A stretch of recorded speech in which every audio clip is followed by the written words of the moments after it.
Livro George Miller, Autobiografia, capítulo 1, Um pregador improvável. Nasci em Kronstadt, no Reino da Prússia, em 27 de setembro de 1805. Meu pai, um cobrador de impostos, educou seus filhos em princípios mundanos. Por isso, meu irmão e eu caímos facilmente em muitos pecados.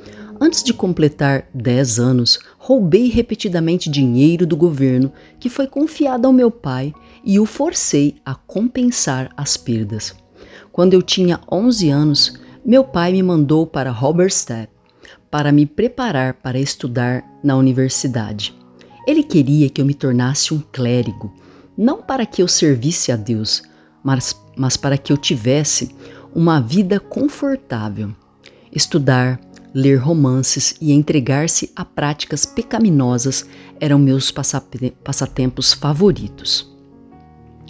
Minha mãe morreu repentinamente quando eu tinha 14 anos. Naquela noite, joguei cartas até 2 da manhã e fui a uma taverna no dia seguinte. A morte dela não me causou nenhuma impressão duradoura. Em vez disso, eu piorei. 3 dias antes da minha confirmação e comunhão, eu era culpado de imoralidade grosseira. No dia anterior à minha confirmação, menti para o clérigo em vez de confessar meus pecados. Nesse estado de coração, sem oração, arrependimento verdadeiro, fé ou reconhecimento do plano de salvação, fui confirmado e participei da ceia do Senhor. Porque eu tinha algum sentimento sobre a solenidade da ocasião, fiquei em casa durante a tarde e durante a noite. Naquele verão, passei algum tempo estudando, porém gastei grande parte do meu tempo tocando piano e violão, lendo romances, frequentando tavernas, tomando resoluções para me tornar diferente e quebrando-as quase tão rápido quanto as fazia.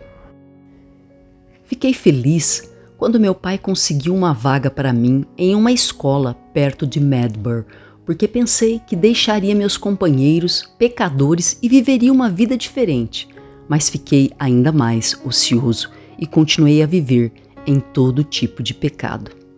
Em novembro, fiz uma viagem de prazer onde passei 6 dias em pecado.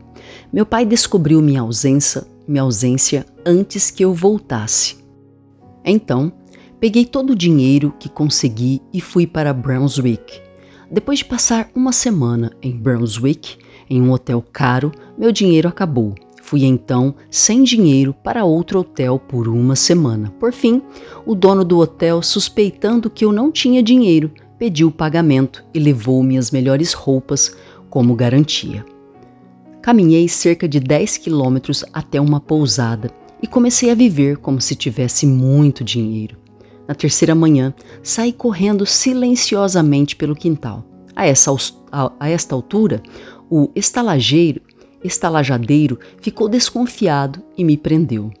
A polícia me interrogou por cerca de 3 horas e me mandou para a cadeia. Aos 16 anos, tornei-me detento de uma prisão, morando com ladrões e assassinos. Depois de 1 ano, o comissário que havia julgado meu caso contou a meu pai sobre minha conduta. Fiquei na prisão até que ele enviasse o dinheiro para as minhas despesas de viagem, minha dívida com a pousada e minha permanência na prisão. Meu pai chegou 2 dias depois, me espancou severamente e me levou para casa, em Schomberg. Através de mais mentiras e persuasões, convenci-o a permitir que eu entrasse na escola em Nordhausen no outono seguinte. Eu morava na casa do diretor em Nordhausen. Através de minha conduta, cresci muito em seu favor. Ele tinha uma estima tão alta por mim que eu era tido por ele como um exemplo para o resto da classe. Mas eu estava externamente ganhando a estima de meus semelhantes. Eu não me importava nem um pouco com Deus. Como resultado do meu estilo de vida pecaminoso, adoeci e fiquei confinado em meu quarto por 3 semanas. Durante minha doença, não senti nenhum remorso real e não me importei com a palavra de Deus. Eu possuía mais de 300 livros, mas nenhuma Bíblia. De vez em quando, Eu queria me tornar uma pessoa diferente e até tentava corrigir minha conduta, principalmente quando comungava da ceia do Senhor.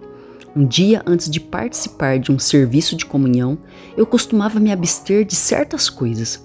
No próprio dia, prometi a Deus que me tornaria uma pessoa melhor, pensando que de alguma forma Deus me induziria a me reformar. Mas depois de 1 ou 2 dias, esqueci tudo e estava tão mal quanto antes. Aos 20 anos, recebi recomendações honrosas e tornei-me membro da Universidade de Hawley. Até obtive permissão para pregar em uma igreja luterana, mas eu me sentia verdadeiramente infeliz e longe de Deus como sempre. Resolvi então mudar meu estilo de vida por 2 motivos. Primeiro, porque a menos que eu me reformasse, nenhuma igreja me escolheria como seu pastor. E em segundo lugar, sem um conhecimento considerável de teologia, eu nunca teria uma boa vida. Mas no momento em que entrei em Hawley, todas as minhas resoluções desapareceram. Eu retornei minha vida solta, mesmo estando no seminário.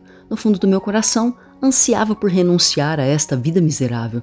Não gostava e tive o bom senso de ver que um dia isso me arruinaria por completo. Ainda assim, não senti tristeza por ofender a Deus.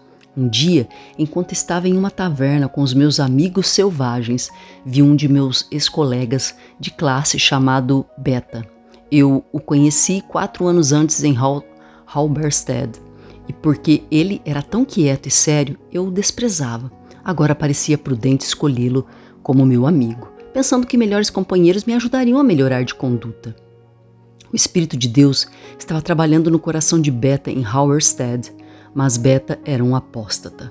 Ele tentou adiar sua caminhada nos caminhos de Deus e desfrutar do mundo que ele conhecia. Busquei sua amizade porque pensei que me levaria uma vida moral e de bom grado tornou-se meu amigo porque achava que isso lhe traria bons momentos. Eu gosto. Em agosto, Beta e eu e 2 outros estudantes dirigimos pelo país por 4 dias. Quando voltamos, meu amor por viajar estava mais forte do que nunca. Eu sugeri que partíssemos para a Suíça. Por meio de cartas falsificadas de nossos pais, conseguimos passaportes e adquirimos o máximo de dinheiro que poderíamos conseguir. Saímos da escola e viajamos por 43 dias.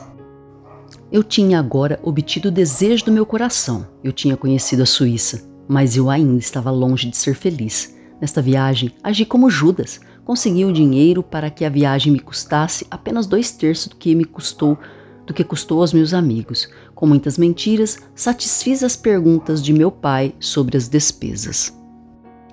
Durante minhas 3 semanas de férias de verão, resolvi viver de forma diferente no futuro e até agi de maneira diferente por alguns dias, mas quando as férias acabaram e novos alunos chegaram com dinheiro fresco, todas as minhas resoluções logo foram esquecidas. Eu facilmente voltei aos meus velhos hábitos. No entanto, o Deus que eu desonrei por meu comportamento perverso e espírito impenitente não desistiu de mim.